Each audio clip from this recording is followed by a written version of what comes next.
Everyone, அனைவருக்கும் என்னுடைய ஆழமான தாழ்மையான வணக்கங்கள். இன்னைக்கு இந்த வீடியோவில் உங்களை மறுபடியும் சந்திப்பதில் மற்றற்ற மகிழ்ச்சி.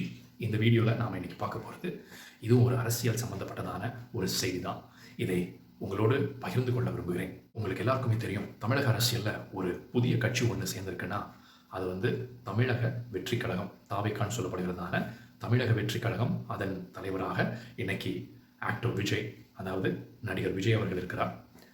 அந்த தாவேகா கட்சியானது இப்போ ரீசெண்டாக ஒரு பெரிய மாநாடு ஒன்று நடத்தினாங்க. அந்த மாநாட்டிற்கு பிறகு தொடர்ந்து பல அறிக்கைகளை நேரடியாக திராவிட முன்னேற்ற கழகத்தையும் அதன் தலைவரையும் பல அறிக்கைகளில் தாக்கி அறிக்கைகளை வெளியிட்டு வருகிறார் திரு விஜய் அவர்கள். இந்த அறிக்கைகள் திமுகவிற்கு ஒரு சில நேரம் கடுப்பை கிளப்பியிருக்கிறது. அவர்கள் கடுப்பின் உச்சிக்கே சென்றிருக்கிறார்கள். ஆனால் இப்போ திமுகவிற்கு ஒரு ரிலீஃப் கிடைச்சிருக்கு. அது என்னன்னு பார்த்தீங்கன்னா, ரீசெண்டாக உங்கள் எல்லாருக்குமே தெரியும், தமிழக வெற்றி கழகத்திலிருந்து அந்த கட்சியிலிருந்து ஒரு பெண் நிர்வாகி விலகி இருக்கிறார். அந்த பெண்ணோட பெயர் வைஷ்ணவி. வைஷ்ணவி தமிழக வெற்றி கழகத்தில் பெண்களுக்கு சரியான மதிப்பு தரதில்லைன்னு சொல்லி, அது மட்டும் இல்லை, அங்கே அரசியலில் உனக்கு என்ன வேலை, அரசியலை விட்டே ஒதுங்கிவிடு என்று தன்னை மிரட்டுகிறார்கள், தன்னை முடக்க பார்க்கிறார்கள் என்ற குற்றச்சாட்டுகளை சொல்லி இன்னைக்கு தன்னை முழுவதுமாக தமிழக வெற்றி கழகத்திலிருந்து விடுவித்திருக்கிறார் வைஷ்ணவி அவர்கள். தாவேகா கட்சியிலிருந்து விலகிய பிறகு திமுகவோட கரூர் மாவட்டத்தின் மாவட்ட செயலாளரான திரு செந்தில் பாலாஜி அவர்கள் முன்னிலையில் ரீசெண்டாக அண்மையில் தன்னை திமுகவில் திராவிட முன்னேற்ற கழகத்தில் இணைத்து கொண்டிருக்கிறார்.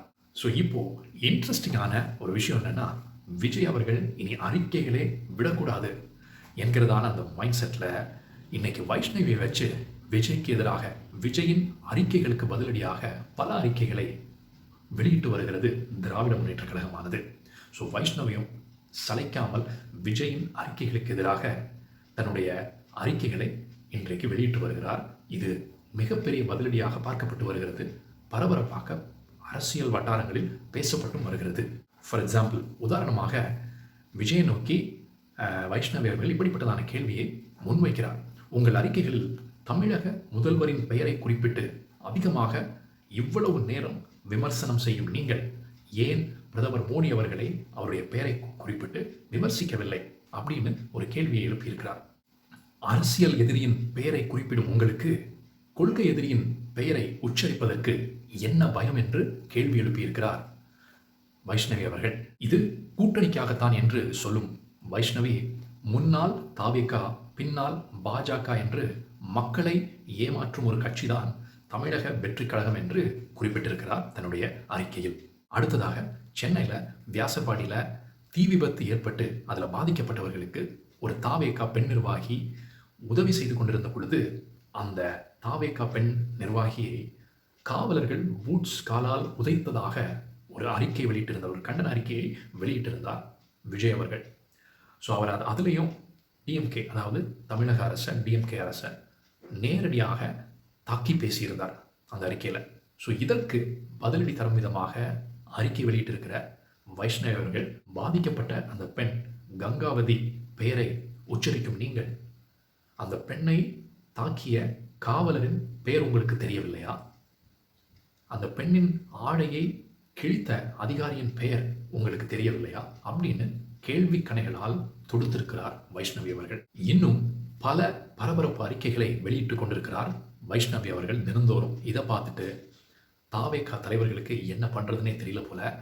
அதே மாதிரி தாவேகா தரப்பை வைஷ்ணவி தரும் பதிலடிகள் கடுப்பின் உச்சத்திற்கு கொண்டு சென்றிருக்கிறது போல.